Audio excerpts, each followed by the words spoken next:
No. Turn it. This little button turns it. And the bathrooms.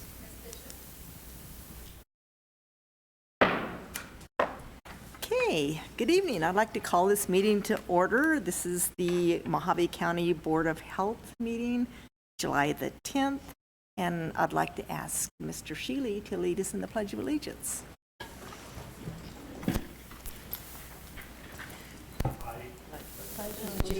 To the flag of the United States of America, and to the republic for which it stands, one nation, under God, indivisible, with liberty and justice for all. Justice for all. Jenny, do we have anyone on the telephone? Dr. Nguyen, are you on the line? Yes, I am. Okay, thank you. Okay, I'll open the call to the public. Is there anyone here that wishes to speak?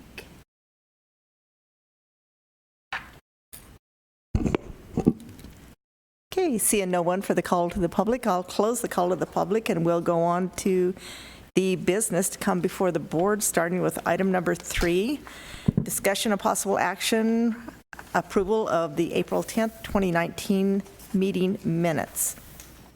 Could I have a motion, please? So moved. Okay, we have a motion and a second. All those in favor, say aye. Any opposed? Motion passes. Okay, going on to item number 4, discussion and possible action, reference the Center of Healthy Equity Research, Health Equity Survey.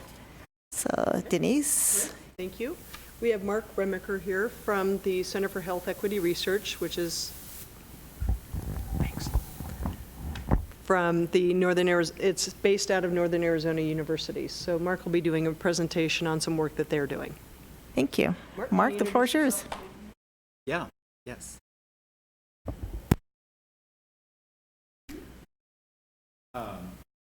So I'm from the Center for Health Equity Research at Northern Arizona University, and just want to thank you all for letting me come here. This is great to have you all in the same room. I want to tell you a little bit about the center and then some of the initiatives that we have currently ongoing that hopefully some of you or all of you could get involved in it to some capacity. So our center, as the name indicates, looks to look at health equity through qualitative, quantitative, and evaluation efforts. It's relatively new, and recently, very recently, we've been awarded a rather large center grant from the National Institute of Minority Health and Health Disparities, which is a branch of NIH. And this grant is meant to help NAU increase its capacity to do basic biomedical, clinical, and behavioral research. But a piece of that is to start engaging the community in some of these efforts so that we're not just doing research in silos in academics, but we're actually trying to focus research on things that the community might need. And being in Northern Arizona, Mojave County is part of that community. So 2 of the efforts that we have that could directly impact you or that you could be involved in, actually I've got some handouts here too. Just maybe.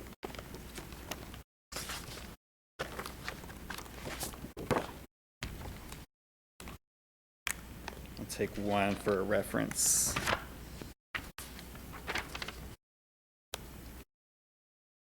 So much.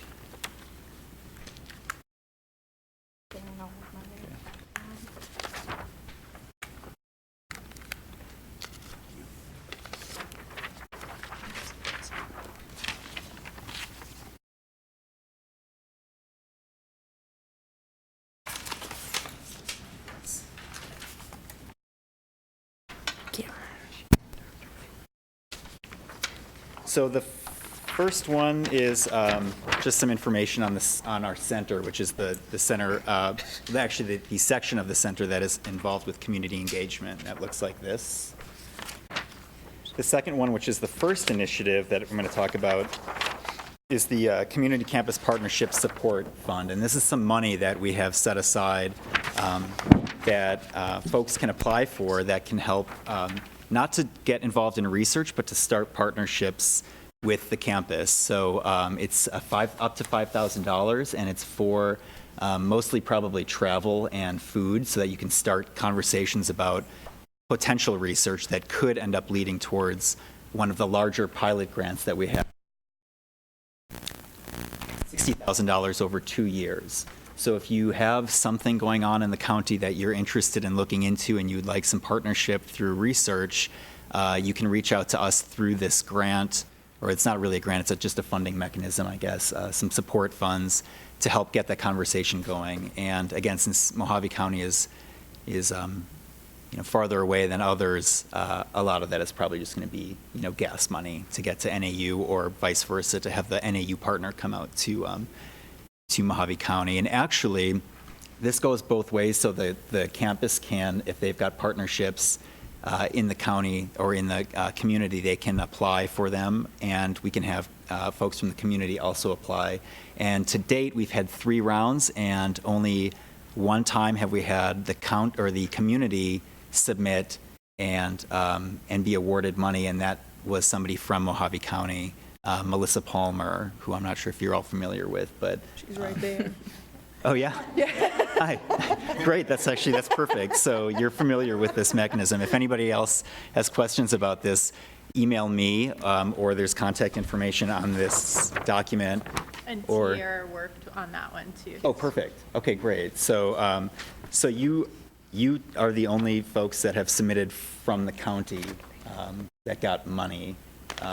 All the other awards so far have been from the academic side, who find partners in the community. It's a lot easier, as I'm sure you're both aware, for the academic side to find partners than it is for us to pair you all with partners. But hopefully it got some kind of conversation going.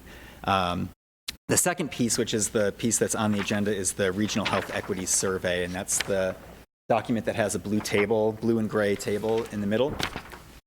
And that effort is, we've been, for the last year and a half, we've developed, along with our Community Advisory Board, it's an 11-member board with folks from different sectors and from different regions around the state. From Mojave County, we have somebody from First Things First. So we've developed a survey that looks at organizational capacity to impact health equity issues, and the table will tell you some of the main domains of this survey. We're interested in the community. This is going out to multi-sectors, and that's why we're trying to get an audience and not just go through Denise. If we were interested in only public health, that would be the avenue we take, but we're trying to meet with county department heads, tribal council meetings. For Yavapai County, I went to their community health improvement planning meetings, and they've got a mental health and justice coalition meeting that I went to, and that's to get the word out across sectors and not just work solely with folks that are in health, but with folks that impact health through their own sector, like transportation, education, and all the others, frankly, justice.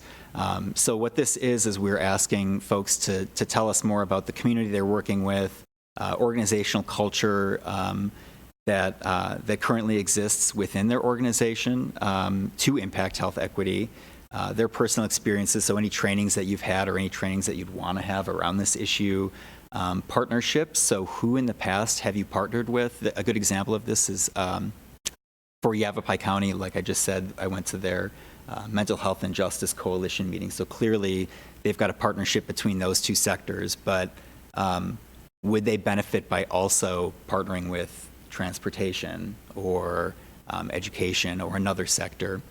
So we're interested in knowing who you currently partner with, who you'd like to partner with, what kind of qualities in a partner you're looking for.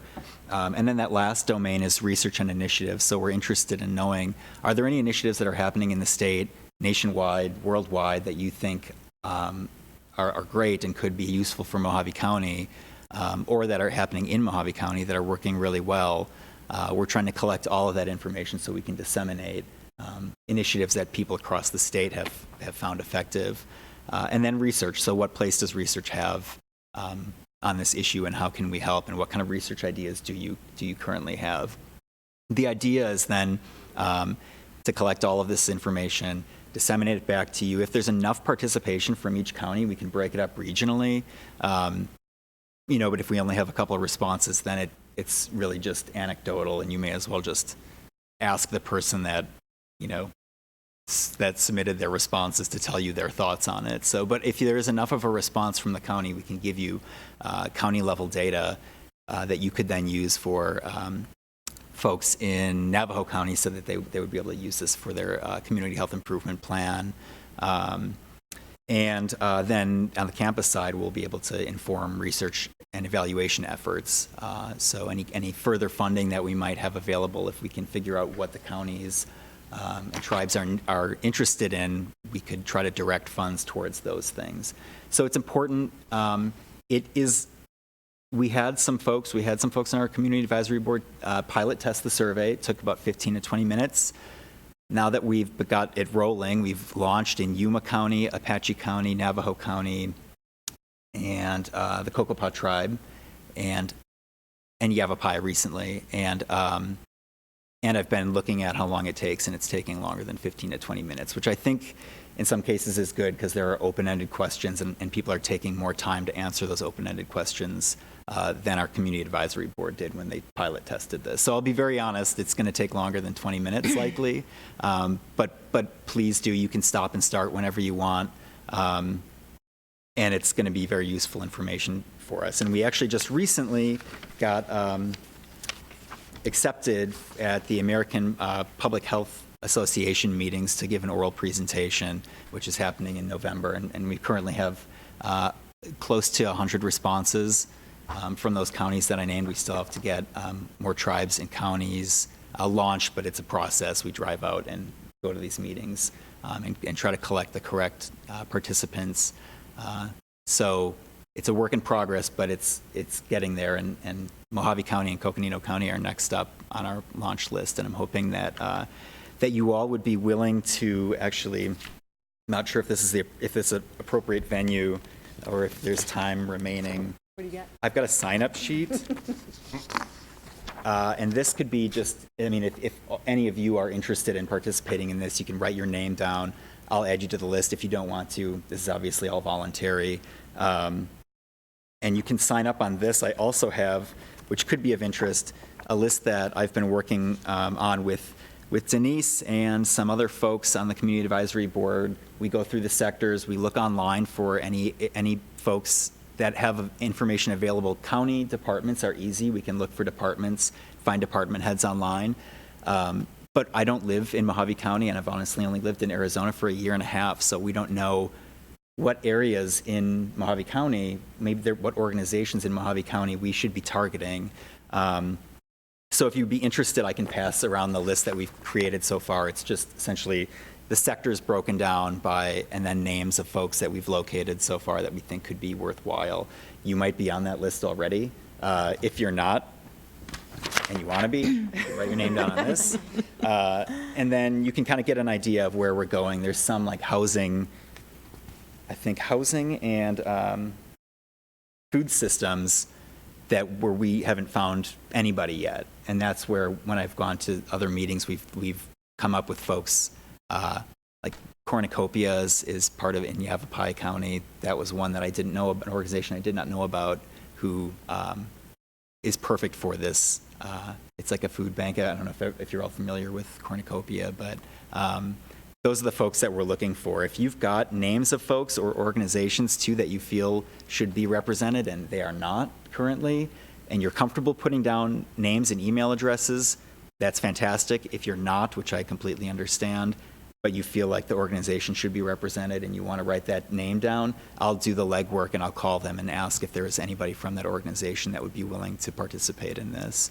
So if that's okay, could you just leave those? Is that okay? And we can pass them around and you can make that decision. And I can scan it and send it back to you? Absolutely, yeah. And then you get $10 for participating is the final thing. Right? I know, I should start. It's electronic gift card to Amazon is what it will be. And I think that's it. I don't know if there's time for questions. Yeah, we do have time for questions if anybody has any. On either of the community campus partnership support or the survey. Okay, does anybody have any questions? I don't have I, any I don't have, yeah, I don't have a question, but I appreciate Mark. This is Dr. Witt. I appreciate you coming over and give us this information. I would like to sign up because, again, just like you, I came from outside of Mojave County, and I've been here for over 10 years, and I really appreciate the help that you give us, and I'll look forward to working with you. Fantastic. And let me know if I just tried to email those documents to you. If you didn't get them, Yeah. I will pass them on. But I think they should be. I have a quick question. On there's some deadline. It was June 10th. Is that for other county or? Perfect. Great question. So I forgot to reference that. We had 3 rounds so far. The last one, we just went through and reviewed the applications for that. This is for the Partnership Support Fund, the $5,000. Right. So what Dr. Wynn pointed out is that there's a deadline on there that says June 10th, which is clearly passed. This is just an idea so that you all know what this proposal looks like. It's really pretty short. You can talk with your 2 colleagues who have received these funds too about what the proposal looks like. It's that handout is just to give you an idea of what would be coming and what a budget might look like. Another round is going to be coming in October. So this is just to kind of give you all a heads up. Start feeling out partnerships that might be possible or hand it out to your colleagues. And then Right. when the next one comes out in October, you'll be ready for it. Wonderful. Yeah, thank you for that. Appreciate Thank you that for very pointing that out. Thank you. Any other questions? Well, I didn't have a question, but I did have a statement. I wanted to say for this, it was really great for us, the community campus support. We ended up working with a professor there, and if it works out, he actually will be coming back in 2 weeks to let me know if we'll be getting 2 students to help us from NAU down in Golden Valley for food access. So, but I got to wait for him to come back to let me know if it's going to work out, though. I'm so happy that Yeah. something, I know it took a while. Yeah, great. Yeah. I do work with an NAU student also. I have a couple of PA students, and our county will work very well for a university, and I think it will benefit both, and many, many people will benefit from the relationship. Okay, I want to thank you very much for coming and presenting to us, and I agree. I think there's many areas in this county that's going to benefit from this, so I'm sure that many of us will be checking into this further. Thank you so much. Thank you. Thanks, Mark. Okay, going on to agenda item number 5, discussion and possible action for department dashboard update. Denise, I think this is yours. Jeannie Bowen is going to be going through the update. All right, Jeannie, the floor is yours. So we're still working on the data. We're looking at what is impacting the different age groups as far as morbidity and mortality. We're calling it healthy living through, and do we have our spreadsheet available? Tyler, do we have that up? I believe it might be part of, let me check on the computer.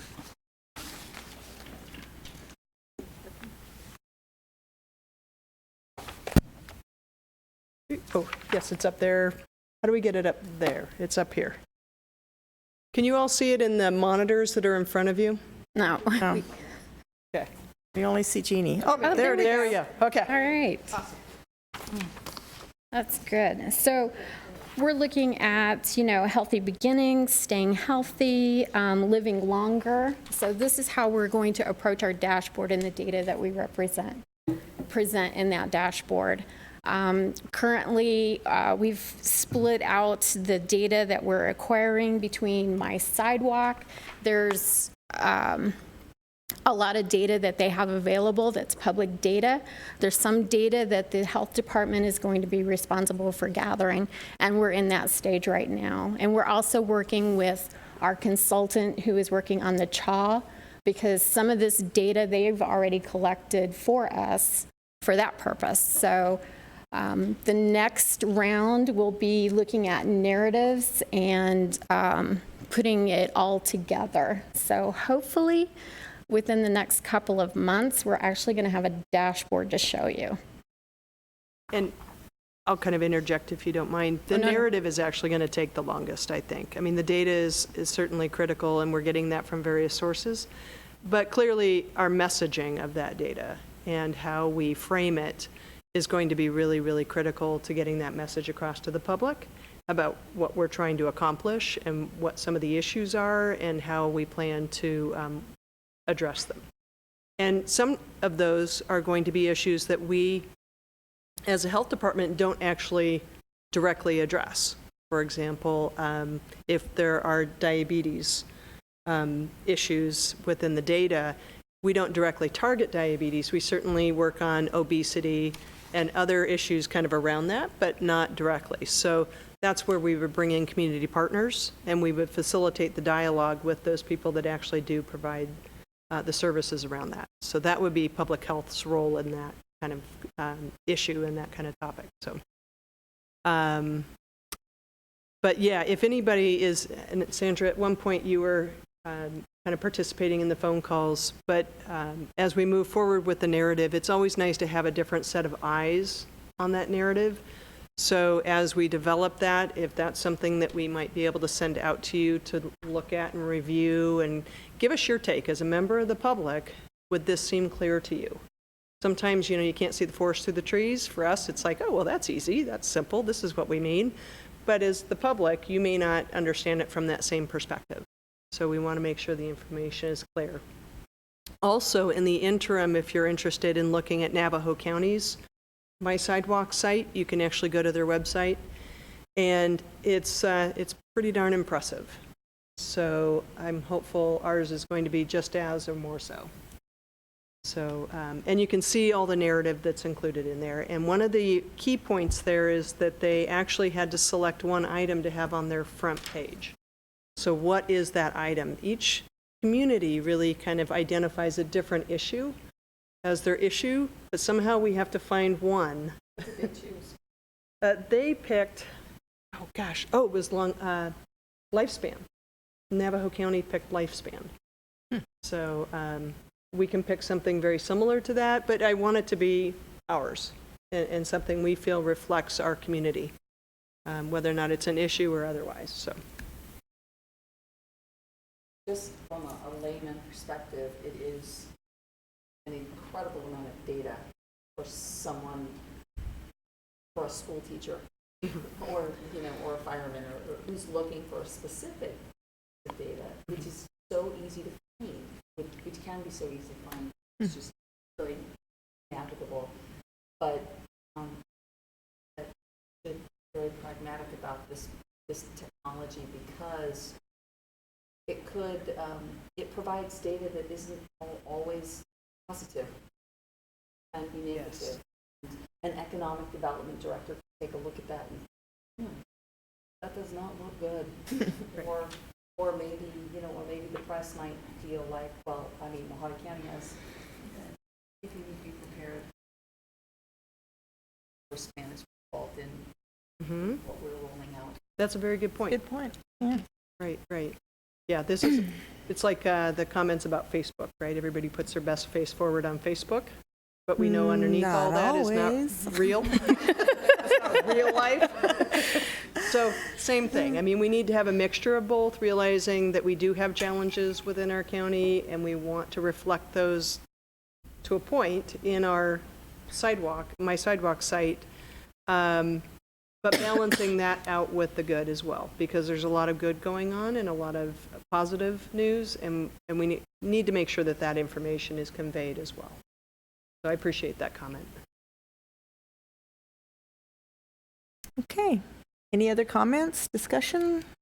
Did you want to add anything else? Did I take over? I'm sorry. No, that was perfect. Yes, okay. Yes. So the narratives are going to be very important, and is a very good point, to look at that and make sure that we do highlight some positives along with the negatives that we're going to see.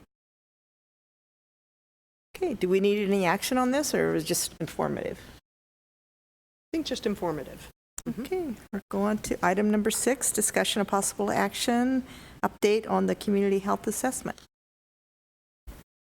So the community health assessment, we should have a rough draft by next week. It's actually with the design team at this point. I haven't seen it yet. I wish I had so I could give you more information. I'm really anxious to see what they've put together, so. So hopefully by, they said the first of next week, I should see the copy, the draft. So, and at that point, we would like to get some feedback, from all of you about, what we're seeing, what could we improve? What did we miss? Something that we should be highlighting that maybe we're not. So there was, like you said, there's so much data to look at. Sometimes we kind of miss what we should focus on. So. Yeah, and actually what we'd like to do is, and I don't know if we'll be able to do it in this particular round before the document is kind of finalized, but we do want to be able to go out to the public and promote it out there and have them review it and give us some feedback on that. And so it's not just about our world here so much as getting that public feedback. And I realize that's difficult. The document is going to be long. What we've asked for in this particular round is that there be far more graphics than there were in previous versions, because I think it's all easier on the eyes, right? To be able to read it and understand the data. We have an ability to kind of glance through things, and after about 6-7 pages, we're like, done. So at least with tables, along with some narrative, I think it'll make it easier for people to read and therefore kind of understand what we're trying to convey and the information that's available to them. So, and it should be a document that can be used for grant writing for other organizations, at least a tool in that sense, and hopefully for other reasons, if they're trying to target funding to something, this gives them an opportunity to have data that would drive those decisions. So, every entity, the entities that you're targeting, that sort of.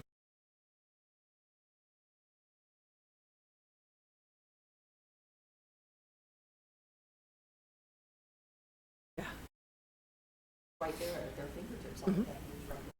Right, absolutely. Between My Sidewalk and the CHA, I think there's going to be a lot available to people.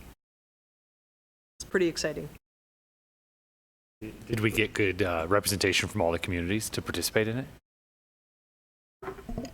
We did. We actually opened it back up to Havasu because it was a little light. So we went for a couple more weeks and we solicited more feedback, more surveys. So I think the response turned out to be fairly good. Good. So I was actually pretty happy. And then who's writing the narrative? Most of that will be done by our consultant, but when they send us back the draft, we have an opportunity to make changes. So if there's something that we see that wasn't represented properly or correctly, or maybe there was a different way to look at it, we do have that opportunity to make those changes. Yeah, great. Thank you. Oh, and one more thing. We are looking for photos to go with our dashboard. Thank you. So if anybody has some nice photos of the areas that would be representative of Mojave County, please send them to us. We're looking in some ways for the same thing for the dashboard, so that we can have those as part of the narratives. Having pictures and so forth, I think is just kind of nice and kind of brightens it up. And like you said, easy on the eyes. Right. Okay, so we'll go on to item number 7, discussion of possible action, communicable disease update, obesity report. So I think the good news is that I don't really have any news for the first time. There's not much. We'll go on to the next item. You introduce yourself and your title. So I am Anna Scherzer, and I do the communicable disease summary for you folks, and I work as an epidemiologist here. And so basically, this is exactly what I do. I just kind of try and pull in all the information that people are collecting and put it into one picture. So what you've got in front of you there is a list of just some of the communicable diseases that have to, by law, be reported to the health department. And for comparison purposes, we're looking at the second quarter, so that starts January 1st of the calendar year through June 30th. And just so you can compare, you'll see counts for the past 3 years.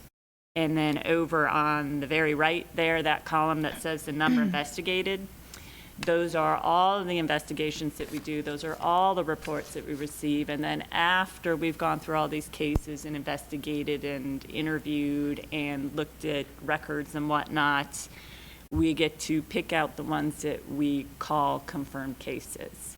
So that's what those other 3 columns are. So that's what you're looking at there. Really, there's probably only 3 things that I would point out there. The first is the hepatitis A, and it doesn't look terribly alarming there. Usually we get on average 0 to 1 cases of acute hepatitis A infection in Mojave County residents a year. And so far this year, we've had more than that. And I talked about this last time. There's kind of an ongoing, smoldering, multi-state outbreak of hepatitis A that's been ongoing for several years. And just last month, the state of Arizona said, okay, enough is enough. We need to declare that we're part of this. So we did officially declare that there's an outbreak in the state of Arizona of hepatitis A. And most of the people affected are those at-risk individuals who are perhaps any combination of drug users, homeless, or housing instability, incarceration, those types of risk factors. And so officially, I can tell you that although there's 4 cases that are indicated there on the official column, in this outbreak, we would actually say that Mojave County has 6. And I won't explain why, but just trust me that we probably have about 6 cases that are considered part of this outbreak.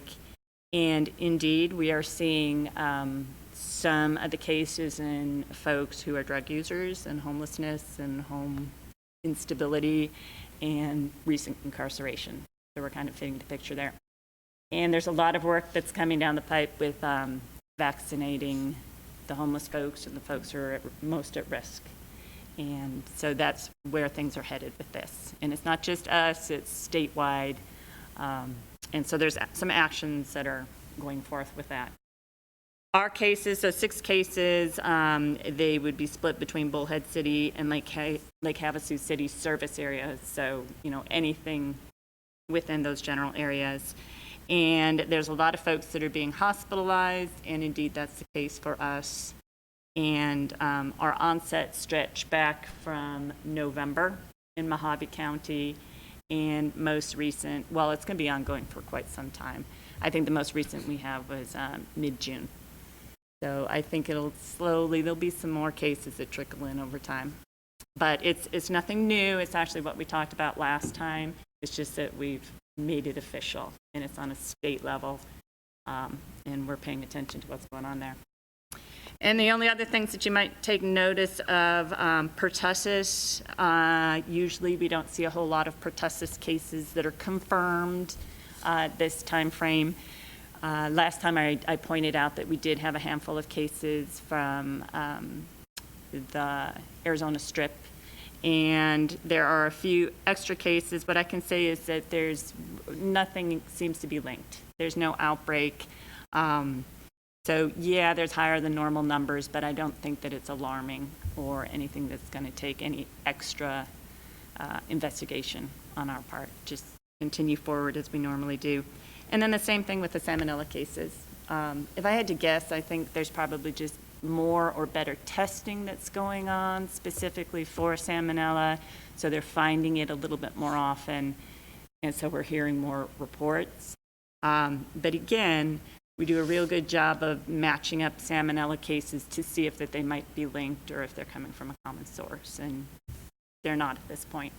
So it's just more or less what's usual there. And then the only other thing I put in there, officially the state of Arizona closed influenza season, I think it was June 12th. And all that means is for case counting purposes, us as health departments, usually when you go to a physician, they'll do a rapid test for you, which is, down and dirty, quick, right there while you're in the office, doesn't cost, tons and tons of money. And the question is whether we as a health department will count that over in those columns of confirmed cases, or whether it stays over just in the investigated case because we don't call it confirmed. And so as of June 12th, we quit counting those as confirmed cases. So indeed, there's probably additional cases out there, but all those rapid cases, the rapid results that are coming to us don't get counted anymore until we start up again, probably in October or so. That's all I have. And I have a question on valley fever. Is that a problem in this area because of the dust? So we have actually looked at that pretty closely. And valley fever is on this here as coccidioidomycosis. There you'll see it as valley fever. And there is what's called the Coxsackie Belt in Arizona. And we are not technically part of the Coxsackie Belt. That's Maricopa County, Pinal County, down that area. They actually have far more cases than we have here, but we still have lots and lots and lots of cases of Coxsackie here. And there have been studies in the Maricopa area where they have actually tried to look at some of the, I think, mining communities and look and see if there's heightened Coxsackie cases in those areas that are close to the mines, and they never found that. Out here some years back, we had concerns about the dust, Valley Vista, is that what it's called? Valley Vista. So we went through really closely and we teased out case by case where their addresses were to look and see if the rates were different, and we didn't find anything like that. And likewise back when Lake Havasu City tore up and dug every single street and put in sewer lines, we didn't see an increase that came out of that either. So no, we've never been able to. So those are the suspicions that I've heard of is county dirt roads and the new farms are causing valley fever. But like you said, we're not in that particular belt. And a lot of the people who grew up in areas like this were exposed, at some point in their life. And so the bigger risk sometimes is for the individuals who move here from elsewhere. Okay. And then the hepatitis A, is that the vaccination that most first responders get routinely? No, I think that's probably hepatitis B that they're getting because that's bloodborne. Hepatitis A is oral fecal. And so, you talk about the IV drug use perhaps, and it's not the fact that it's passing through blood with the needles. It's just kind of just overall the hygiene and bad whatnot. hygiene. Okay. All right. Thank you. Any other questions? Going back to the valley fever, and I agree with the statistic. Valley fever is more a systemic disease, but it also affects the lung. And as a pulmonologist in the community, fortunately, we haven't seen a lot in our community, especially in the Kingman. We do help some patients in Havasu, and we don't see a whole lot.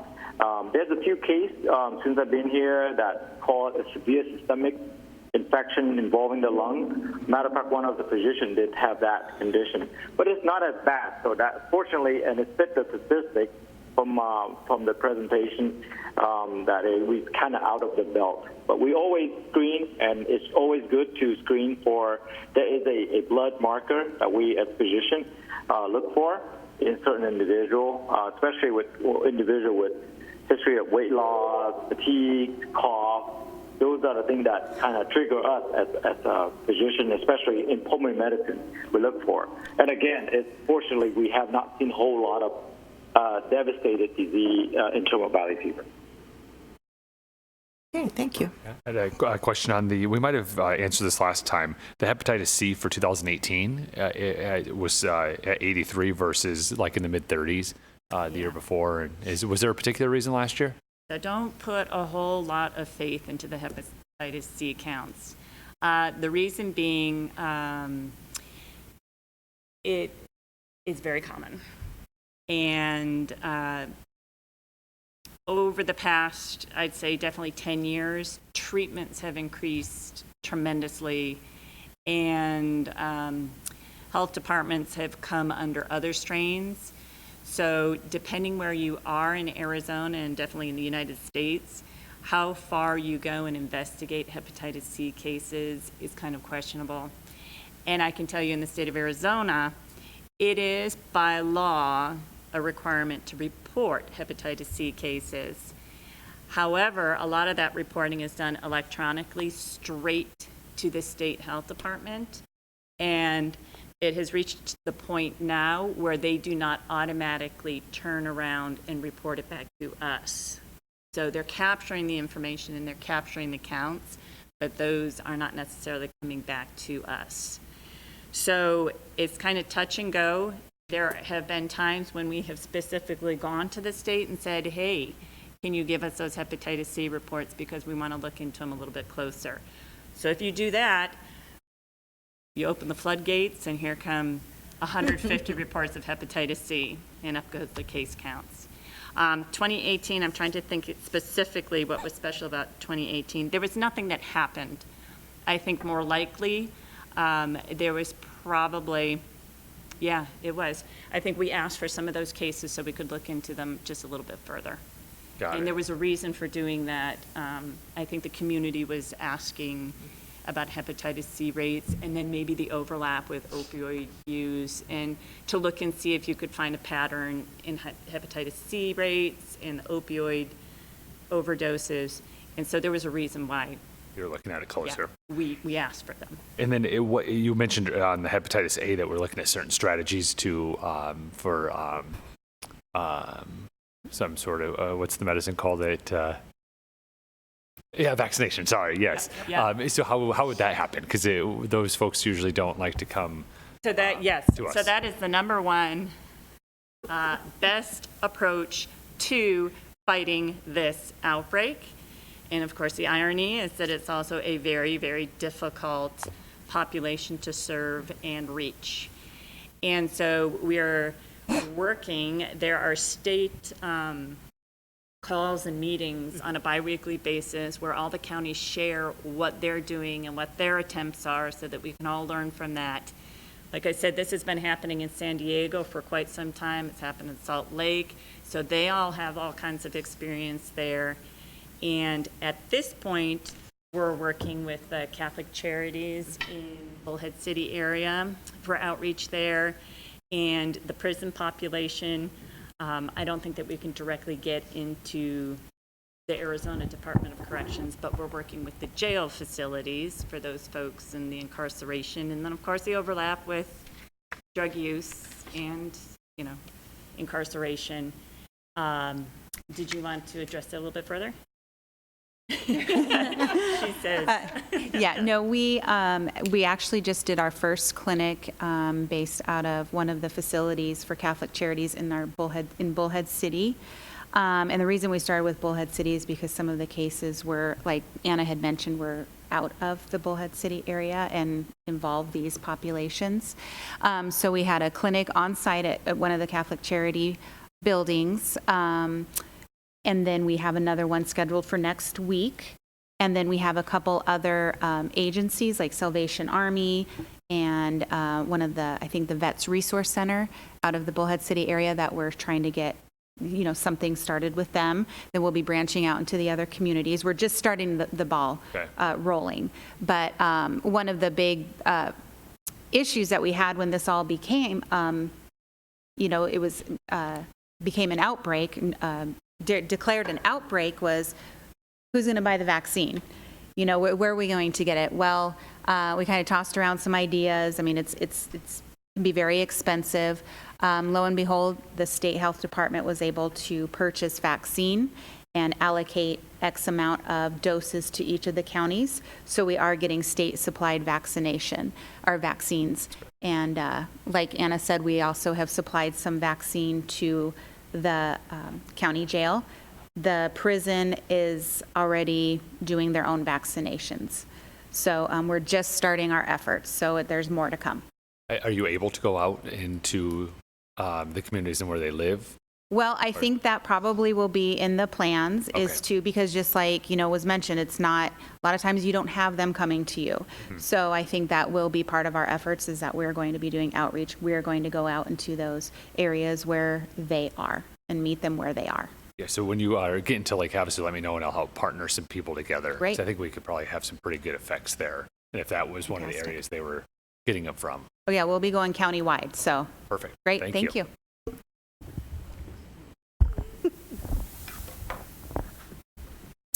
Okay, moving on to item number 8, discussion of possible action, teen Oh, pregnancy. wait a minute, we've got the obesity report. I'm sorry. They kind of got tied together. Okay, So Tiara Morrison, who's our nutrition and health promotion manager, will be going through that. Okay, Supervisor Bishop, did I start them off with jumping jacks? yes, we're going to do 25 jumping jacks. Okay.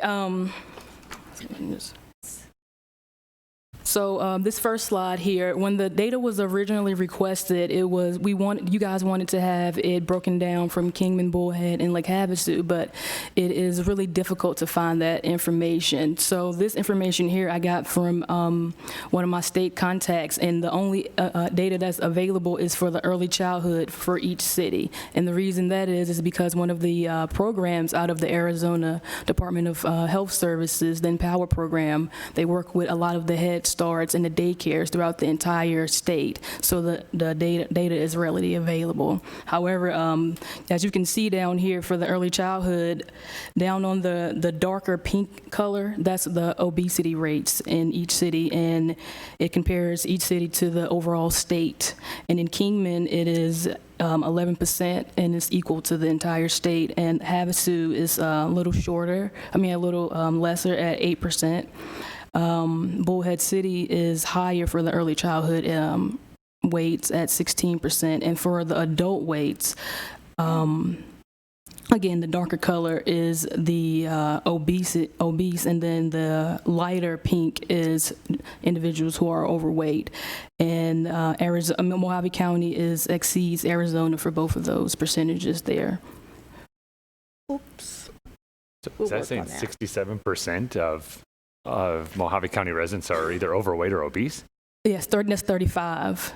Do you add the two together for?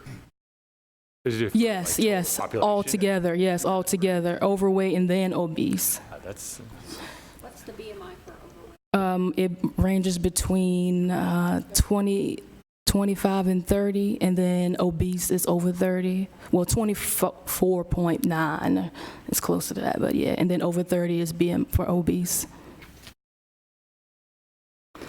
And then I wanted to talk about some of the obesity-related programs that we have at the health department here.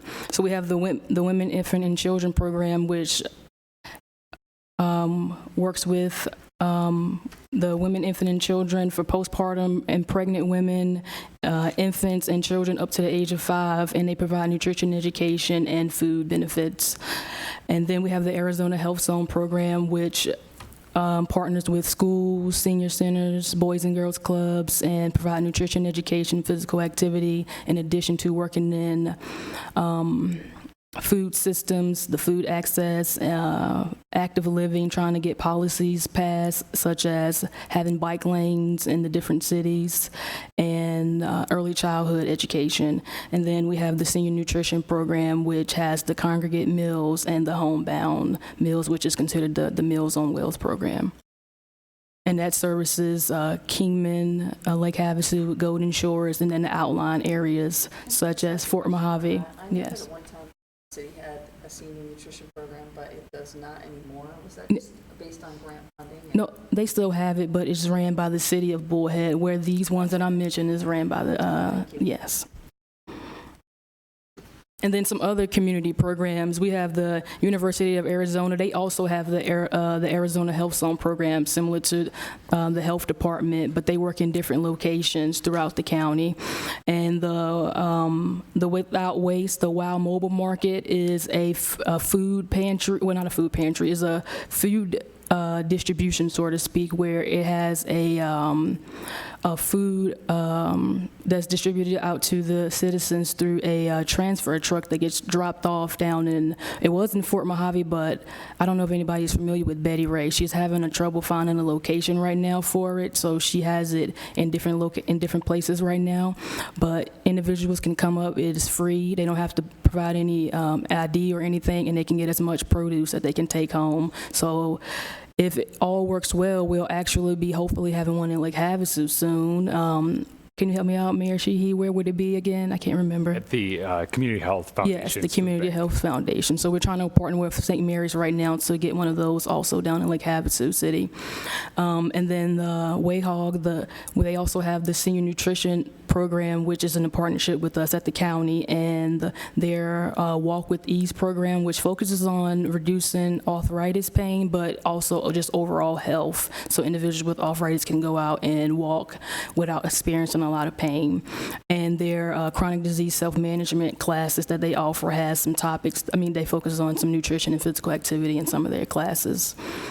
The Bullhead City Nutrition Center, which we just briefly talked about, is similar to the same ones we have in Lake Havasu and Kingman and Golden Shores, except for, as we said, is ran by the city of Bullhead. And right now we go down there and we do food demonstrations with the senior populations quarterly, and we give them nutrition education in conjunction with their meals. And we'll be starting those soon as well with Lake Havasu, Kingman, and Golden Shores in August. The Kingman Regional Medical Center, they have their diabetes education program, and I tried to find some more information on it on their website, but their website is currently under construction, so I don't know too much about it, but I believe it's one-on-one for their when people in their outpatient clinic. The Wallapai Health and Education Wellness Center in Peach Springs, they have a diabetes education and prevention program there as well that focuses on exercise classes, walking, weight loss programs, healthy eating choices, and they also offer WIC there at the Wellness Center. And then we have the Fort Mojave Wellness Center, recently opened in January, and they offer basketball, walking. They have a walking track, a lap pool there, weight room, kitchen, a children activity center, and they have a smoothie bar. And they plan to start a community garden on their 10 acres of land soon, and they told one of my colleagues that they are really interested in working with the public to improve their services there, and especially with their community garden. So what can we do to help fight this obesity issue? So first we have our Community Health Improvement Plan, our CHIP. And obesity is one of the priority health issues in both Kingman and Bullhead City right now. And the goal for Kingman is to reduce obesity by about 3% in the adult population, and in Bullhead City, they would like to reduce the amount of residents who are physically inactive by about 3% as well. And the ways that they plan to work on that in Kingman is by implementing nutrition education campaign, increasing the participation in free and low activity, physical activities, and improving accesses to places to walk and bike for the community. And in Bullhead City, they also want to have more participation in free and low-cost physical activity, and they want to have a physical activity campaign opposed to the nutrition education campaign in Kingman, and then access to after-school programming for the youth for physical activity. And then we can also partner and work together to implement what's called policy, system, and environmental changes. So policy is pretty straightforward. You can have a policy that, as you can see here, that has healthy vending machines in certain locations, or adding park laws to allow fruit trees. System changes and environmental changes can be a little bit more difficult because sometimes it requires more funding. So for system changes, you can work to have farm to school or garden and cafeteria programming, creating a certification process for bake sales to ensure that the products that's sold to the children are aligned with their local wellness policies. Or you can screen for hunger in healthcare settings to develop ongoing mechanisms to refer hunger residents to food. And then for environmental changes, improving parks and trails, implementing bike lanes, advocating for fresh, healthy foods in restaurants and cafeterias and schools. So those are some of the ways that we can help to improve obesity throughout the county. Any questions?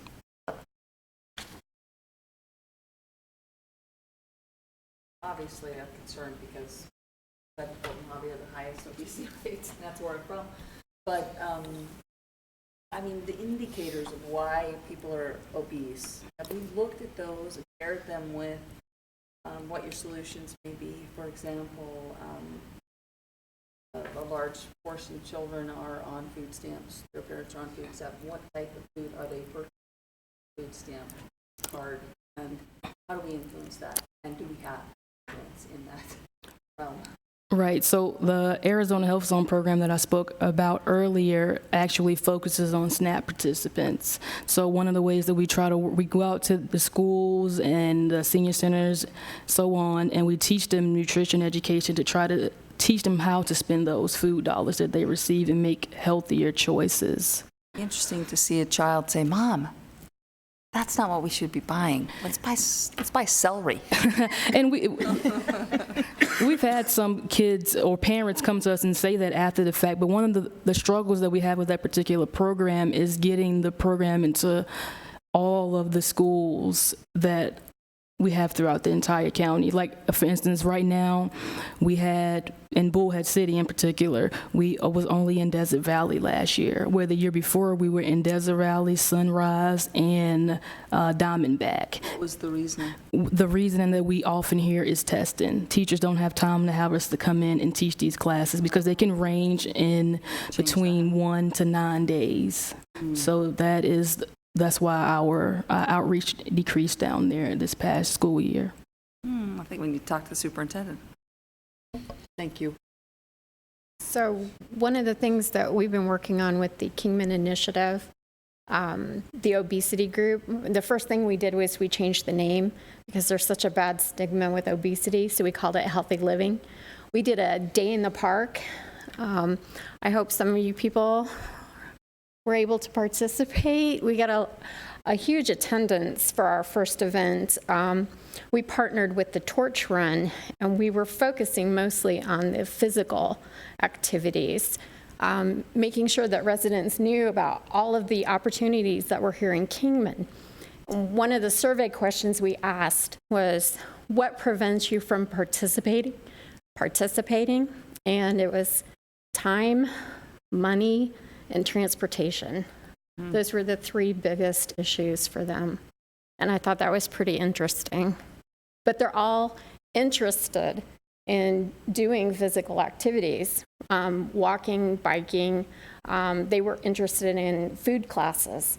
So that's kind of our next step with our group, is to see what can we do to partner these people up with some of these activities that are available here in Kingman, some of the free activities that they can participate in, and then look at nutrition with Tiara's group. Which we will be starting a walking club soon from that, by the way, so yeah. Okay. Now we can go on to the next item, which is teen pregnancy prevention, presentation, and statistics. Great, thank you. Okay, we have Sarah Hancock, who's a community health education specialist for our teen pregnancy prevention program. So she's going to go through some statistics and some information about the programs that we offer for teen pregnancy prevention. Okay, thank you.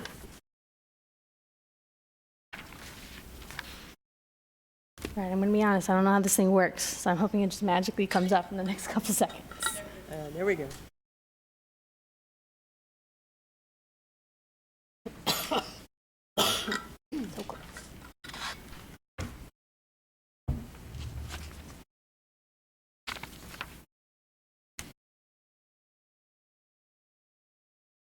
We're needing the teen pregnancy prevention program slide.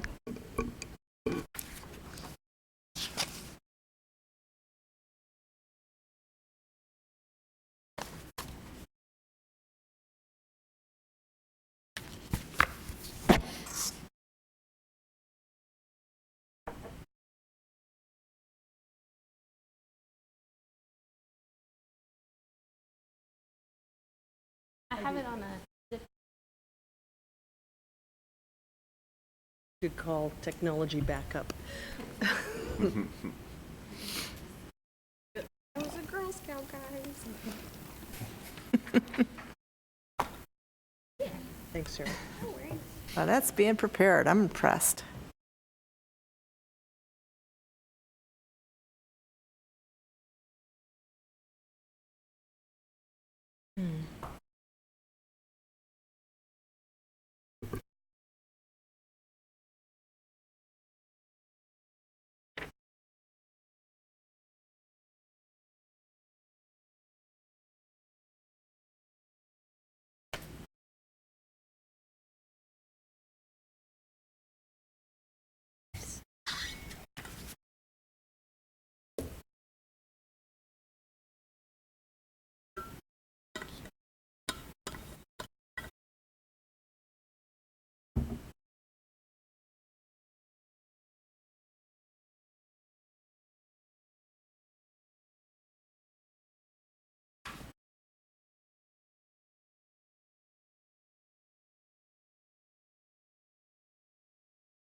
This one, do you need both of them? Nah, just the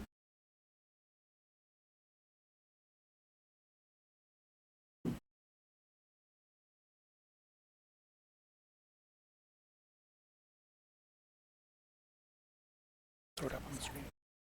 Thank you.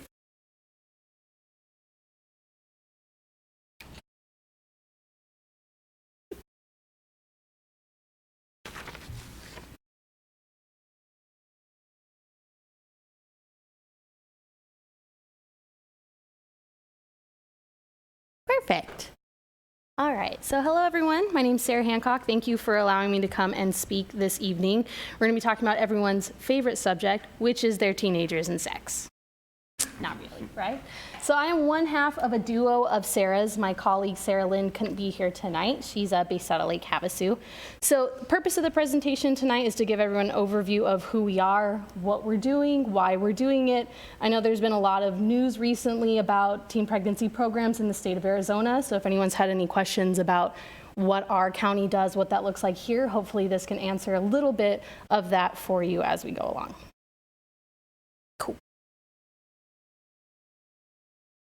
Okay, so our program is out of the nursing office. It's officially called the Teen Pregnancy Prevention Program.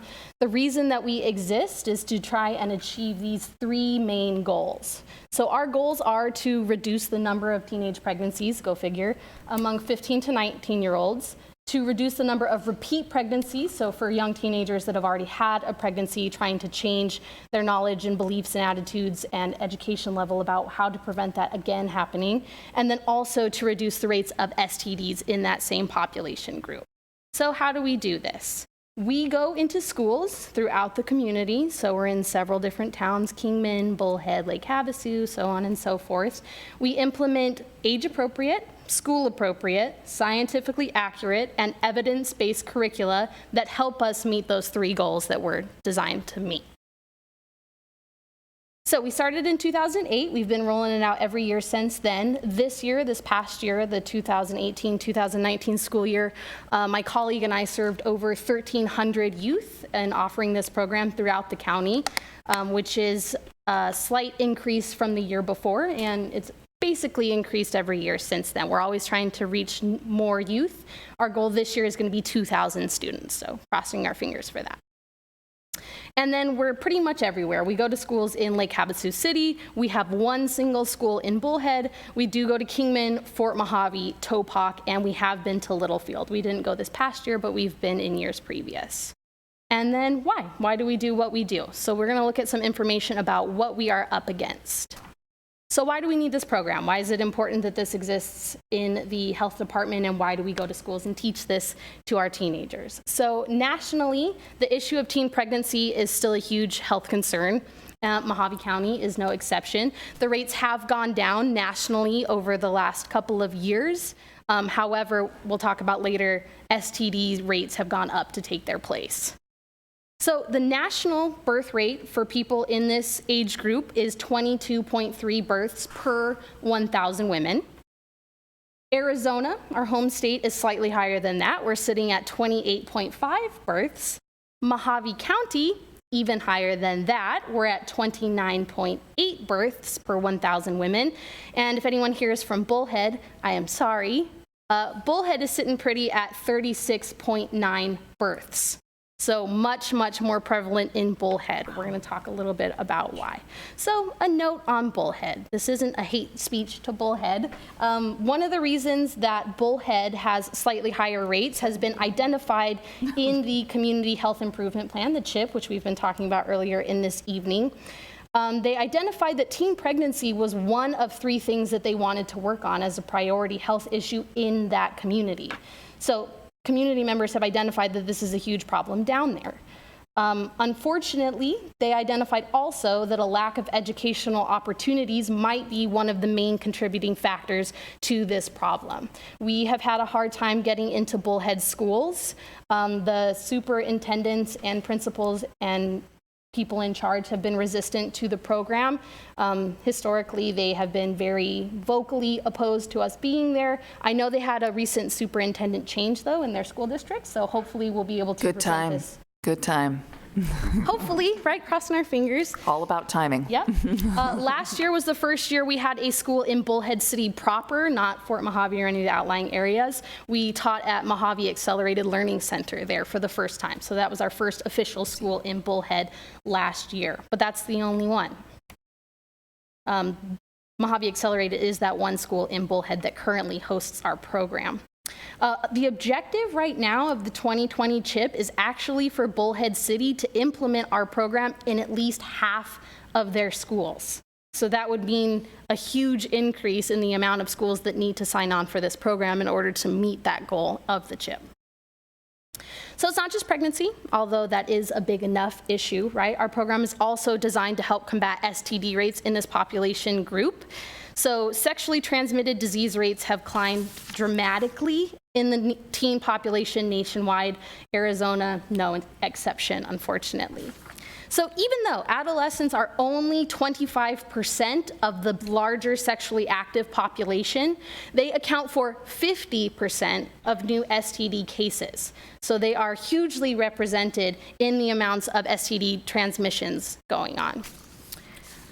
Adolescent girls and women have the highest rates of gonorrhea compared to any other age group or any other gender. So they are winning the race for gonorrhea transmission, is teenage girls. And then adolescents are accounting for 20% of the new HIV cases. As many as 1 in 7 who are living with HIV have no idea because they don't know that they're supposed to be getting tested. They don't know what HIV is. They don't know that it's a problem. They don't know that it exists in our area. So that is a huge problem, obviously. So this information, just so you can kind of see it in a better kind of visual manner. So each year, 20 million people in just the United States will be newly diagnosed with an STD. If you were to accumulate that over time, 110 million people are living with STDs in just the United States. We have the cost to taxpayers and medical costs there. And then our target population, the people that are between ages 15 and 24, account for 50% of these new STD diagnoses. So as you can see, the new infections, so people that are newly diagnosed, HPV leads the charge with more than 14 million people being diagnosed in a 1-year time span, which is a huge, huge problem. And then you see the rest of the STDs there broken down by new transmission. And then your existing infections, so these are people that are living with chronic STDs or they don't know that they're infected, so they're leaving it for long periods of time, which has worse health outcomes. So not our kids though, right? Not Mojave County, not our teenagers. This couldn't possibly be them. This is someone else's problem. Unfortunately, that's just not the case.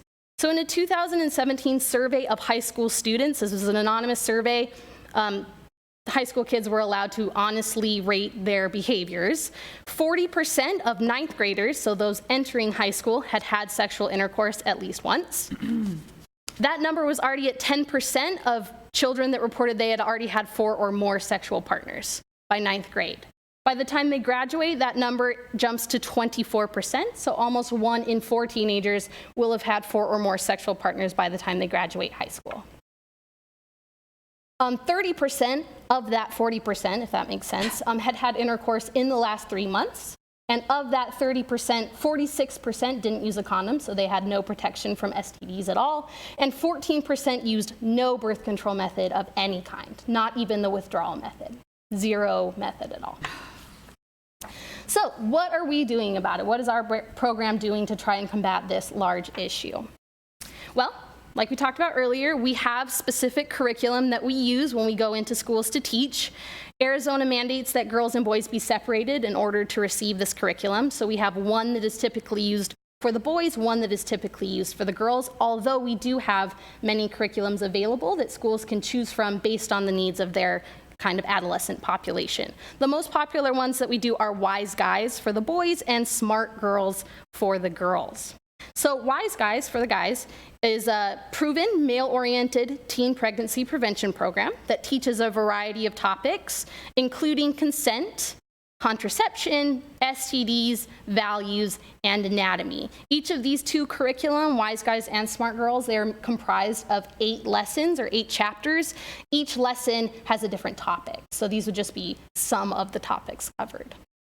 So for the girls, this is designed for girls to learn and rehearse positive behavior that promote healthy decision making. So it covers topics such as self-esteem, values, standing up to peer pressure, anatomy, contraception, and STDs. So those would be the same as for the boys.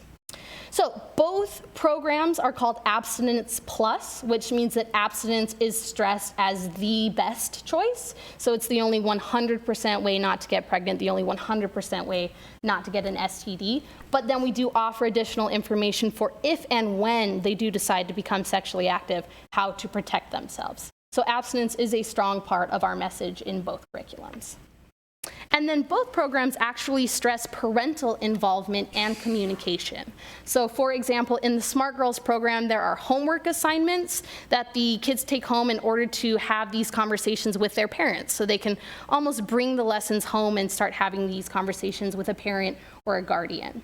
Our classes are not meant to take the place of any parental supervision in this topic or be the only voice that children hear about these topics. They're just one set of information, and then they're encouraged to go home and talk about how this fits in with their parents' values and ethics and family, culture and all of those things.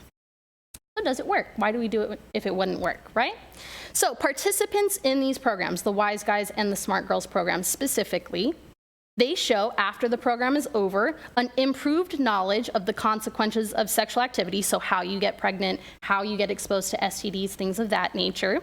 They show an increased communication with their parents about these topics, so that's a good thing. A delay in sexual activity, so they actually wait longer to initiate sex for the first time. And they use contraception for the teens that were already sexually active. So if they were already having sex, they're more likely to use a condom the next time they have sex. May I ask a question very quickly? Who are your participants? For the county? Yeah, I mean, you have participants. I mean, how are they selected? Or any school that agrees to host the program. Generally, we have an age group that we like to work with. We'll do as young as 6th grade. So Malk is okay. Correct. Right. All the way up to generally about 10th grade. Although the program is designed to be effective for up to seniors, we just haven't really had too much demand for that population. So once the school signs on board, we basically Shanghai a classroom that all the kids get to take, like a science class, health class, PE class, something like that. Right. We teach all of their students for the 8 days, split up between boys and girls, and then that whole population has the opportunity to participate in the program that way. So we don't cherry pick students out of the entire school population. It's generalized. Yeah, it's just general. Whoever that teacher reaches, that's who we will reach as well. Yep. Okay, and then also the programs show that people that participate have an increased intent to abstain, so to stay away from sex.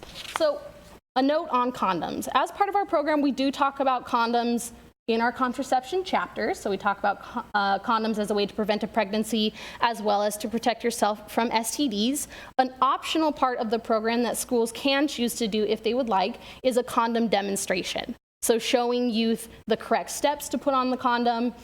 We use a male model penis. We don't use a banana or any of those things. So showing them how to actually use the condom, where to get them, how to check for the expiration dates, and all of those things. Parents also sign consent for that to be taught as well. That would be an additional consent line that the parents would sign off on in order for them to participate. So sometimes condoms get a bad rap. So we don't hand out condoms as part of the program, but we do bring them, show them, teach kids how to use them effectively, and there's a good reason why we do that. So condoms are the most popularly used birth control method for teens. They're the one that most of them are going to reach for if they reach for anything. So it's really critically important that teenagers know how to use this method if this is what the majority of them are relying on for STD protection and pregnancy prevention. If you use a condom correctly, it's 98% effective at preventing pregnancy, and it also protects you from STDs, including HIV. However, teens are not using them correctly because they don't know how. They've never been taught. They're trying to hear from friends or watch a video online or read the instructions, and they're not getting all of the steps necessary to really protect themselves to the best of that condom's ability. So with typical use, condoms actually go down to about 85% effective. So that's accounting for user error. The better that teens know how to use this product, the higher you can get in its efficacy rate. So the more teens that know how to use this, the closer you can get to that 98%. And then interestingly, teenagers who did not have formal sex ed, so they did not get a class like this of any sort, they were half as likely to use condoms, and if they did use them, they didn't use them every time, they used them inconsistently. So barriers to the program. How come every school isn't beating down our door to have this program in their school? A couple reasons, okay? So there's a couple myths out there about the dangers of having a sex ed program. We hear them commonly as concerns from either parents or administrators or people of that nature. So myth number one, people think that if you take a sex ed class, that is giving your kids the green light to go out and have a bunch of sex. Somehow this is encouraging teens to go out there and do it, no holds barred, just YOLO style. Not true, okay? Many studies, including ones from very respectable sources like the World Health Association, have shown consistently that that is not the case. They have shown that these programs delay sexual activity, so kids are putting it off longer once they know the dangers and risks associated with sexual activity. They don't increase sexual activity or cause kids to have sex at an earlier age. So there's lots of empirical evidence that this does not encourage young people to have more sex than they were going to have, or earlier, or more partners, or anything like that. Myth number two, people think that sex ed undermines parental or family authority, that having this third-party entity go into a school and teach their children, this captive audience, whatever we want them to learn, removes them from being able to have this conversation with their kid. That's also not true. Multiple polls show that most parents support having a sex ed program in their school, up to 90% in some cases. Also, remember, all of our programs have some element of parental involvement. So parents are part of this active discussion when their kids are going through this program. Third myth is that sex ed just disregards values and morals. Also not true. We have lessons based on values, not us teaching them our values, but teaching kids to define their values, explore what that means, how that influences their behavior, and learning to talk with their parents about their personal, family, and cultural values. People think that sex ed teaches kids how to have sex, so the mechanics of how to get out there and do it. It's a how-to guide for teens to go out there and start having sex. Not true. It's age appropriate. We do not teach kids how to have sex. We teach kids how to abstain from sex, and then if and when later in their life they choose to have sex, how to protect themselves so that they don't have these negative health outcomes. Some people also think that condoms aren't effective, so teens don't even need to learn how to use them, right? If condoms are only 85% effective, why even bother? Lots of really legitimate organizations, including, again, the World Health Organization, have come out and said that condoms are the single most effective technology for reducing the transmission of STDs, including HIV. So this is the best bet that we have in order to protect this population from the very real threat of the diseases that are rising uncontrollably throughout the nation. And in closing, Teen pregnancy and teen STD infections are big issues. So even though teen pregnancy has gone down, the STD rates among teens has just skyrocketed to take its place. It is in our community, it's affecting the health and well-being of people that we know. Even if it's not our kids personally, it's their friends, it's their peers, it's their girlfriends or their boyfriends, it's their family members, it's someone's son or daughter, it's someone's niece or nephew, it's someone's grandkid. It is affecting our communities. We have a program that has been proven to help. And we would love the chance to work with every school that would have us, including the ones that we're currently in, and expanding that to work with more schools next year. We're constantly reaching out to principals, superintendents, people in positions to make these sort of decisions to incorporate this into their school. The more, the merrier. We're always here to serve. We're just trying to help teens out so they can have a good future without an unintended pregnancy or a disease that could negatively impact their future. Any questions or concerns? Anybody have any comments? I just have a question. Sure. I know your target is for 2020. Are you being well received in the Bullhead area now? Are we getting anywhere? Because I'm in Fort Mojave and Bullhead, and it disturbs me that this is not being handled properly. Right. Unfortunately, no, this year hasn't really seen any change, even with the superintendent change. We emailed all of the junior high and high school principals at the kind of beginning of the year. So in January, we've sent out several follow-up emails. Only one ever responded to us in any form, just to say he was retiring and he couldn't make that decision. So Bullhead is historically, I don't know if they're just a closed community in general, but they're very resistant to the program.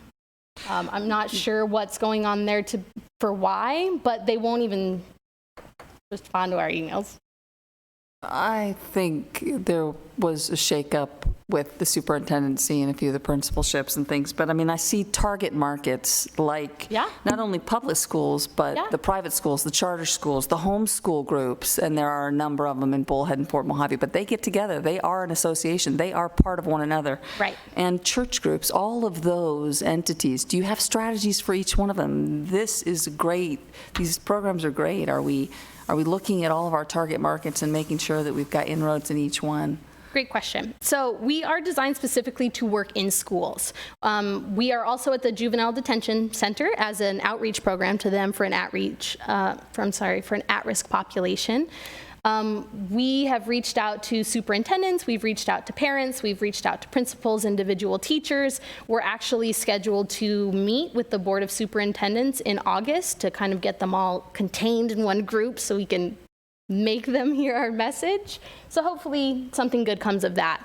But it's been very hit and miss of who will actually agree to meet with us. And if they do, they hear, teenagers and sex and condoms, and they're just out. So we have strategies that we're trying to employ. That's why we've increased our number of youth served, and that's why we're increasing our goal to 2,000 kids this coming school year, hopefully with the addition of Bullhead this coming year, because it's not just from us anymore, it's also been identified in their own CHIP as part of their community issues that they'd like to see dealt with. When you are on a board and have 2 hours and you're trying to go through a whole lot of data and you come and give me a presentation for 20 minutes and I realize that those statistics are drastic, I don't have a lot of time that day, maybe pre-conversations with board members might be very valuable. Yeah, definitely. I would be happy to help in our area, but I think that would be a good grassroots effort to get people involved and aware of the sort of drastic statistics that we're looking at, especially in Bullhead, Fort Mojave. Yep. Especially, and the difference between that and Lake Havasu and Kingman, which, and we all know Mojave County is growing. These problems are not going to go away. They are going to increase. But I think you're doing a great job. Thank you for your efforts. Question on one of the slides, it said that this was up to 24 years old for teen pregnancy. Is that what these stats are? Is up to 24? So the statistics from the one side that had the graphs and whatnot, that population was from 15 to 24. So that 50% does include that extra age range from 19 to 24. Okay. But the statistic of gonorrhea being most prevalent in teenage women, that's from 15 to 19. So that's right in our wheelhouse. Okay. And then what schools are you in Lake Havasu? Lake Havasu High. Okay. And Sequoia Choice. Okay. We met with Thunderbolt and they declined, unfortunately. So at Lake Havasu High School, through what, do you know what teacher or what class you take over? We partner with Miss Mayers, the female gym teacher, and we teach a full month to the boys because they have such a huge population, and a full month to the girls. So my partner and I, we both teach classes to the boys so we can reach, 400 boys, and then we switch gears and teach to the girls. We get almost 800 students from Lake Havasu High through the program. Yeah, great. And what type of, you say age-appropriate curriculum? So is there like a 6th grade one, a 7th grade one, 8th grade one? Yeah, absolutely. So schools, before they agree to host the program, get to pick which curriculum they would like. We have different curriculums for the younger populations, like for 6th grade. They can choose one that is solely abstinence. So they don't get the message of contraception and things like that until they get to the slightly older age groups. And does it help or show if they take it in middle school and then they take it again at high school? Is that? Actually, yes. Some schools do. They do that. Some schools double dip, like Kingman Academy. They do their middle school, so we get their 8th graders, and then we go again for their 10th graders. So we kind of get them in repeat years to try and include the students that maybe join. Be interesting to see those statistics, if that actually made a significant difference, and be able to share that statistic with other schools and school districts in our county. Mm-hmm. So we have a survey at the end of the program that tabulates certain results. It's not statistics like how many got pregnant, how many got an STD. Those are kind of like the morbidity and health outcomes statistics. But our program assesses whether their attitudes, beliefs, knowledge, that type of a thing changes. They tabulate that at the end of every school year. And soon we have a new kind of survey company coming out that's going to break those down into school. So we will be able to see exactly how that changed the attitudes and beliefs of the teenagers that got it twice, which will be cool. Thank you. Yeah. Yes, thank you. Anyone else? Okay, Sarah, thank you very much. That was a very nice presentation. Thank you. I wish you all the luck getting the schools to come forward and participate. And maybe the approach would be to approach the school board members at their meetings. Okay, moving on to item number 9. This will be a discussion on possible action, review of the department budget. Okay, this will be the flip notes. Since it's towards the end of the evening, I'll go as quickly as possible. If I go too quickly, please slow me down. This is going to be a summary of fiscal year 20 information for, there we go, fiscal year 20 information on our budget. So we're not going to dive into the weeds. We're just going to do a high overview. So it starts with the budget kickoff, which this year was February 11th.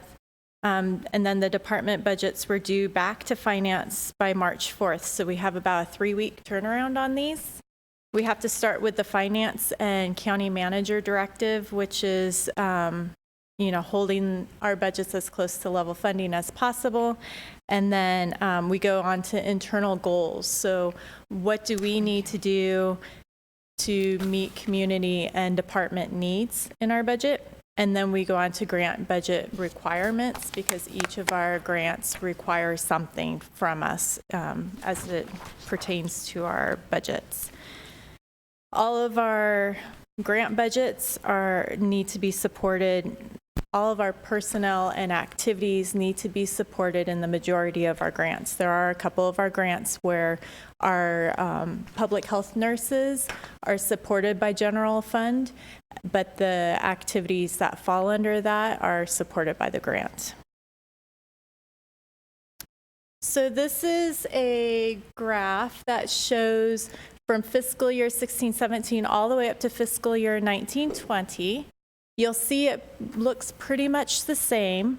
Fiscal year 19, which we're about to close, we haven't closed yet. It's finished, but we haven't closed it yet. It's projected to be under budget because we had several staff vacancies. That included our environmental health manager, who didn't join our team until March, our nurse practitioner for our family planning and STD program. She retired in December, and it just got filled. That position just recently got filled. We had some other community health educators, some office assistants, that sort of thing. So we're going to be under budget for we're projected to be under budget for fiscal year 19. So moving on to what the public health general funds budgets look like. So the administration, that includes vital records revenues, but it also includes the costs that go with having a vital records program at the health department, because the paper costs money. It costs a lot of money. General nursing, that includes the mandated communicable disease response funding. A portion of the patient fees and small grant revenues are included in that budget also. The patient fees and revenues, that comes from adult immunizations and the PPD tests. TB, mandated TB control funding is in the budget. The county nutrition, that was, the nutrition and health promotion manager was fully funded by the general fund many years ago. That was done away with, so now only 9% of our nutrition and health promotion manager is covered by general fund. The remaining is split among 8 or 9 grant funds. And then senior programs, it's a non-mandated service, but it is considered an essential service. And WACOG provides funds for that program, and then it's expected that the county provide 10%, at least 10% of match. We provide about 19.6, so almost 20% of match. So it's above and beyond. So non-general fund budgets, we have 26 grants. Some require multiple budgets for effectively tracking the funding streams, and that includes our senior nutrition program. We actually have to have 12 different budgets for our senior nutrition program, because we have to track the federal funds and the state funds. So breakdown of those 26 grants, how many federal, how many state? It may be in here and I don't even know it. You know? I don't have that. And just what's the typical length of your grant? I mean, is it a 1 year, is it a 5 year? Do they extend to 10 years? We have some grants that have been here for 30 years. So Women, Infant, Children, so our WIC grant, that's going to be something that we've had since the 1970s. Or federal grant. And that's a federally funded. So that's going to be through the USDA, and it's flow-through funds. Right. So all of our funding comes from ADHS. But WIC is considered a federal, and it comes to us through the state, but we have to track those federal funds separate from all of our other funds. Health Zone is another federal program because it's funded through SNAP funds. We have STD as a federal program, and then we have the ones that help fund the senior nutrition program. Thank you. Mm-hmm. Our environmental health and EH technology budgets, they're funded through the permit plan review and food handler fees. And then the nuisance budget is funded with lien collections and a small portion of the landfill fees that come from Public Works. And then occupational health, which is, we have one person that's split funded between the OC Health program, and then NICP, which is our neonatal intensive care program. That's funded through a combination of risk management pitching in some money, and then the employee benefit trust pitching in some money to cover those costs. Wow. So this is our overview from fiscal year 16-17 to fiscal year 19-20 as it pertains to the different streams of monies that come in to help fund what we do. So all the green bars there, that's going to be our grant funds. So you can see from that picture that our largest funding source they are our grants. And then the red one is going to be general fund. And then our teal is fees. And then that orange, that teeny tiny orange one, is the transfer from the risk management and the EBT. Wow. You guys are cool. You'd have to work on grant money, that kind of grant money. So our fiscal strengths, consistently working to increase efficiency through quality improvement projects. When we became accredited as a accredited health department in 2016, that really launched us further into QI program, having QI teams, our staff working on QI projects to improve what we do. And then we regularly evaluate staffing levels and job duties, so our managers and supervisors are encouraged to be realistic on staffing needs for the present programs and division needs. And then our strategic plan, which is on the next slide, that also drives what we do. So our strategic map, which Jeannie was kind enough also to pass out a full color page of it in case you hadn't seen it before. So this is what drives what we do. And then also the Community Health Improvement Plan, which came from our Community Health Assessment. So our Community Health Assessment that was done in 2016, that's where these particular CHIP initiatives came from. And what happened was in each of these communities, if you're not aware, each of these communities got together, the community themselves got together and identified these items as areas that they wanted to tackle in their community. So Bullhead is the substance use and obesity and teen pregnancy prevention. Kingman is mental health, substance abuse, and obesity. And then Lake Havasu is the mental health, substance abuse, and access to health care and social services. And then our challenges continue to be recruiting and retaining qualified staff, not quality, well, I guess quality too, but qualified staff, and then balancing workloads with staff training needs. We continue to struggle with our location. We're a rural community. If somebody's reached a certain level of education, they don't always want to come to Mojave County. Sometimes they want to go somewhere else. So that is included in our challenges, pay, and then our pay time off policy. We found that having staff that are under one PTO policy and then having new staff that come on board under a different PTO policy, that they usually end up leaving. So that's all I will say about that. Okay, looking ahead in fiscal year 20. So our opioid grants, right now we have 2 opioid grants. We have one through the CDC and we have one through the state, which it's flow through funds again, but they're combining those 2. And so the new grant is due to be out in fall of 2019, hopefully by November 30th. That's the deadline they gave us.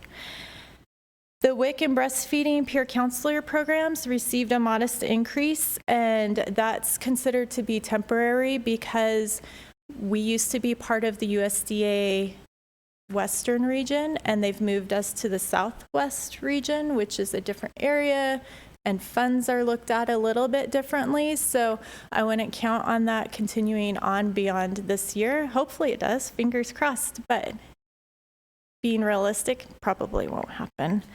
And then we are going to do fee studies for environmental health and nursing this year, hopefully.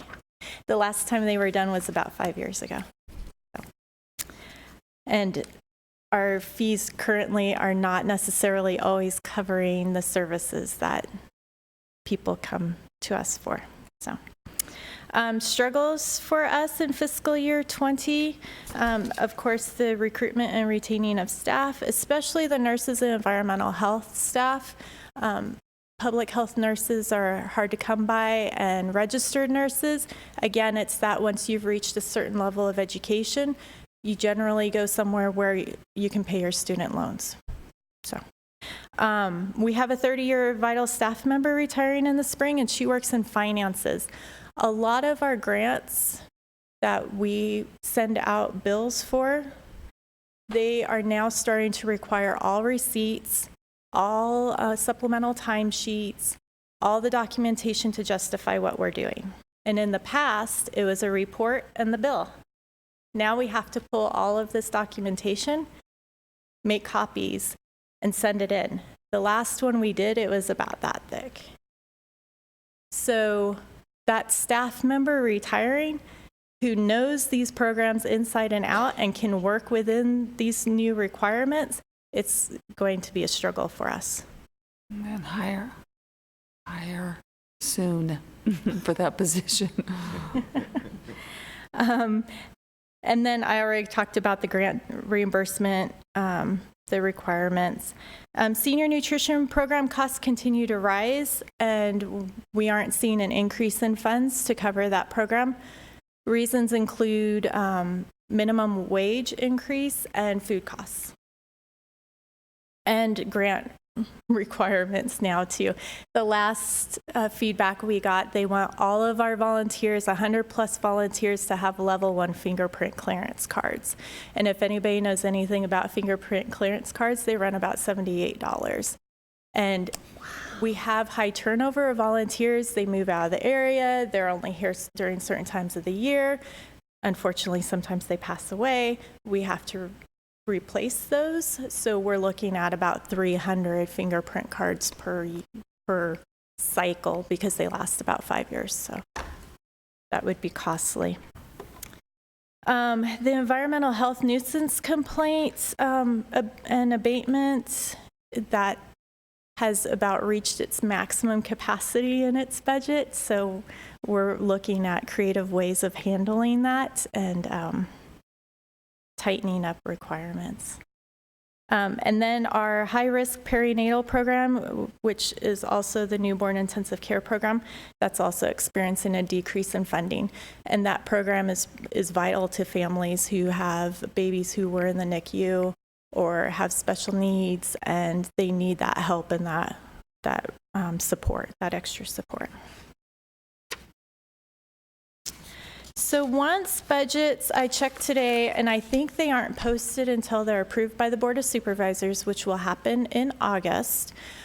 They will be posted at this link, and then you can go through and peruse all the fine details. It's many, many pages long.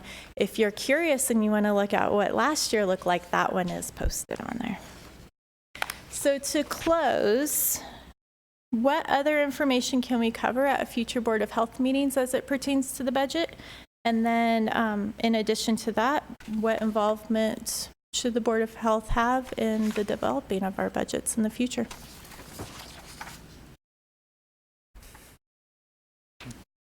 Anybody have any ideas that they want to share with Melissa? And I recognize we're over schedule here, so if that's something you want to think about and then get back with us, that's fine. We're happy to have that input, though.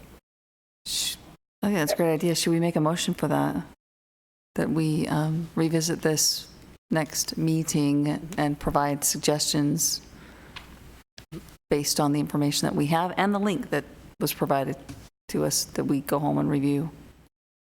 So that'll be past the approval of the budget, but comments would be helpful for the next budget year. It will be, absolutely. Mm-hmm. Okay, so do we need if we have a motion, do we want to? How about the next item was next meeting agenda items? We'll add that to our agenda item. Okay, so we don't need that in the form of a motion. Correct. Okay, going on to the next item then, agenda items for next meeting. So there we go. There we go. We'll add that. Are there any other items that anyone would like to see put on the agenda? Yes, Ron Balsamo, Environmental Health. I'd like to, at the next meeting, just give an update and discuss the nuisance abatement and vector control programs within environmental health. As Melissa mentioned, we're, knocking on the edge of our budget with those programs. And, this year we kind of skidded in with an empty gas tank and bald tires. And so what I'd like to do is discuss some of the things that we're doing to try to cut down on those costs and try to increase the efficiency of those programs to better serve the communities. And specifically, as Lake Havasu and Bullhead, Fort Mojave may know, there's mosquito issues there. It's a big chunk of the budget, and so I want to talk about all of that stuff. Okay. Anyone else? Do we have a date for the next meeting? Denise? Sober. Okay, what did we set? Anybody have it handy?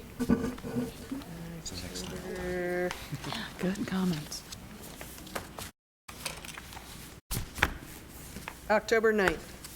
Ooh, I guessed it right on. And we'll be in Bullhead City, so if anybody has any ideas on locations for our meeting, it would be a great help if we could work with you on that. I am sure that we can secure a nice place. Fabulous, thank you. We'll take care of it. School site. What? That's what I was thinking. Well, yeah, right, yes, we could do school site. Or Warm Sea has a very nice conference room, Yes, okay. and that's easy to do. Okay, Or- if there's no other discussion, I'd say we're adjourned. Wonderful, thanks, everyone. Appreciate I it. love that.